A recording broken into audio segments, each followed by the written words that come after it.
Alright guys, so as promised, the Impaler video got 1,000 views, so here is the build reveal, and the most important thing that people didn't really seem to figure out is that I have 75 Arcane on this build, and the reason for that is if you go to your skills in Blood Eruption, first off it has dual scaling, which just means Strength and Arcane both affect its damage, and secondly it's a ranged move, which means it scales off of ranged damage rather than physical, so this modifier does absolutely nothing for you.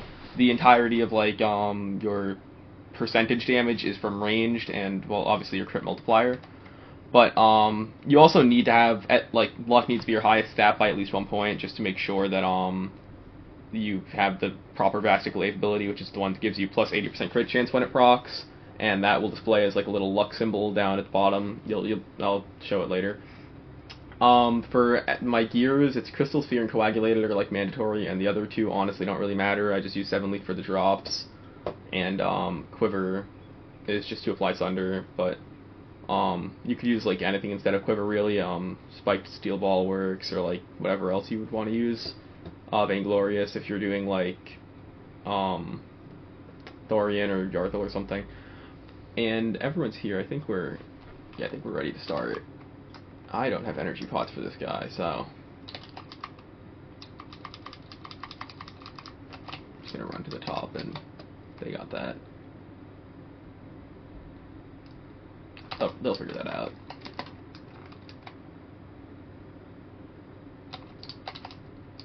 Surely they'll figure that out. Yeah, I think they got that. So I'll just cut to the actual fight once it starts, and start showing what you're supposed to do on the build, basically. Okay, so here we are in the Metrom's fight. I actually just dodged a Deathbound, which I probably shouldn't have done, but what you're going to want to do turn 1 is just use Immolation. That's basically what most DPSs do. The only buffs you actually have to use, unless you have a Shifting Hourglass equipped, which is plus 20% damage in defense, if you use it on like turn 1. But I'd only suggest doing that if you have like someone with Holy Light on your team who can make sure you don't get hit.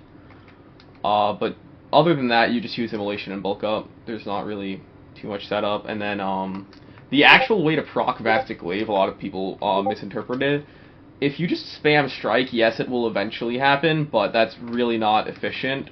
And what you actually want to do, the reason you have Cult is Death Curtains hits 4 times, and on top of that, you have Ice Shards, also hits 4 times. Actually, Death Curtains against MV can hit up to 12 times when he has his summons out. So it makes it Somebody DC'd.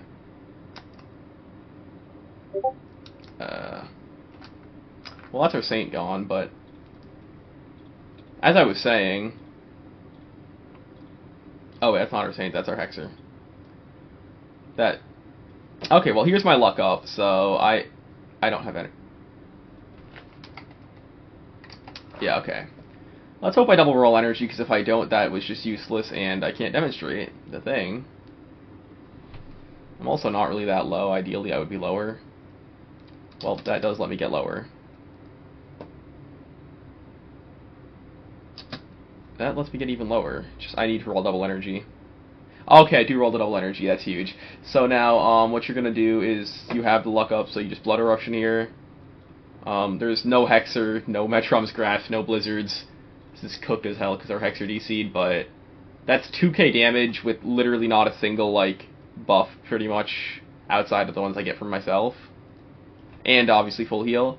But yeah, I mean, Metrom's Grasp, Blizzard, Hex, if you applied, like, any of those things, that's, like, 5k immediately. So, that's basically how the build works. Kinda cooked that the Hexer had to DC. It's like the one guy that I needed to not DC. But oh well, I guess. So yeah, that's it. If you want to copy the build, feel free. It's pretty good.